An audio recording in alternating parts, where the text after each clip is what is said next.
नमस्कार मंडळी, मी सीमा प्रतिका मिनी ब्लॉगमध्ये तुमचं स्वागत करते. तर सर्वांना नवीन वर्षाच्या हार्दिक शुभेच्छा. तर आज सकाळी लवकरच उठले होते. सर्व दारासमोरचं झाडू वगैरे मारलं, पाणी वगैरे टाकलं आणि छान अशी रांगोळीसुद्धा काढली, बघू शकता तुम्ही. आणि आरवनेसुद्धा मला मदत केली. त्यानंतर आंघोळ वगैरे केली छान अशी आणि हेअरवॉशसुद्धा करायचं होतं, ते केलं आणि आले नाश्त्याच्या तयारीला.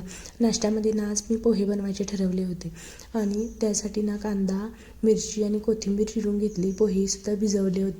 नंतर कढईत तेल वगैरे टाकलं, शेंगदाणे टाकले आणि छान असे पोहे फोडणी घातले आणि गरमागरम आपले कांदे पोहे रेडी झाले.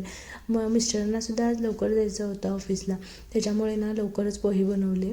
त्यांना नाश्ता दिला, आम्हीही नाश्ता करून घेतला, ते गेले. त्यानंतर हा फुलंवाला आला होता. आरवने लगेच जाऊन फुलंसुद्धा आणली. आज सणसुद्धा आहे आणि मला देवपूजासुद्धा करायची होती. बरं झालं म्हटलं आला हा. आणि मी सकाळीच हे आंबोत्या आणि कडुलिंबाचा पालासुद्धा घेतला होता. त्यानंतर ह्या दोघांना मी चिरमुरे खायला दिले होते. तर चिरमुरे खातो म्हणून सगळीकडे घरभर चिरमुरेच करून ठेवले होते.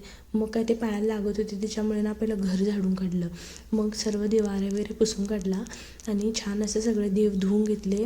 जे फोटो होते ते पुसून घेतले. छान असा हळदी कुंकू वगैरे लावून देवपूजा करून घेतली. माझ्याकडे फुलंसुद्धा होती फ्रेश, अगरबत्ती आणि दिवा लावला आणि छान अशी पूजा करून घेतली. पूजा आधी घरात सकाळी केली मन प्रसन्न वाटतं.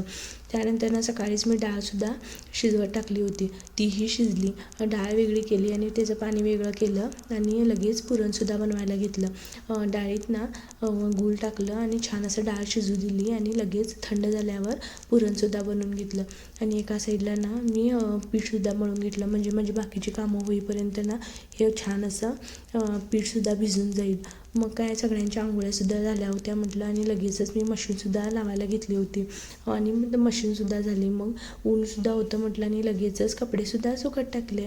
आणि मग नंतर लसूण वगैरे सोलला, मसाला वगैरे बनवला आणि पहिला कटाची आमटीच बनवून घेतली, कारण की ती आमटी उकळायला थोडा वेळच लागतो. त्यासाठी छान अशी आमटी बनवली, कटाची आमटी बनवली. आणि एका साईडला तांदूळ वगैरे धुवून भातसुद्धा बनवायला घेतला. आणि मग बघू शकता कटाची आमटीसुद्धा इकडं रेडी झालेली आहे आणि आपला फ्रेश छान असा भातही रेडी झालेला आहे. त्यानंतर लगेचच मी इथं पीठही भिजलं होतं आणि पुरणही रेडी होतं, त्यामुळे पोळ्या लाटायला घेतल्या. छान मऊ लुसलुशीत अशा टम्म फुगलेल्या पोळ्यासुद्धा रेडी झालेल्या आहेत. त्यानंतर आरव आणि अवधूत आरव कंच सोलत होता आणि त्याचा वेगळा कचरा आणि हा रॅकमध्ये सगळी भांडी काढून बाहेर ठेवला होता, हे वेगळं काम. आणि बेसिनमध्ये सकाळपासून भांडी पडलेली होती, ती वेगळं काम. हे दिवसभर मला पुरे करून टाकले. आणि ही आधी पहिला भांडी घासून घेतली आणि बरशानकटा पहिला छान असा पुसून घेतला.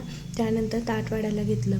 छान असा पोळी, बटाट्याची भाजी, कटाची आमटी आणि दूध हे सर्व देवाला नैवेद्य दाखवला. आणि अशा प्रकारे आम्ही गुढीपाडवा साजरा केला. तर व्हिडिओ आवडला असेल तर नक्की फॉलो करायला विसरू नका. बाय.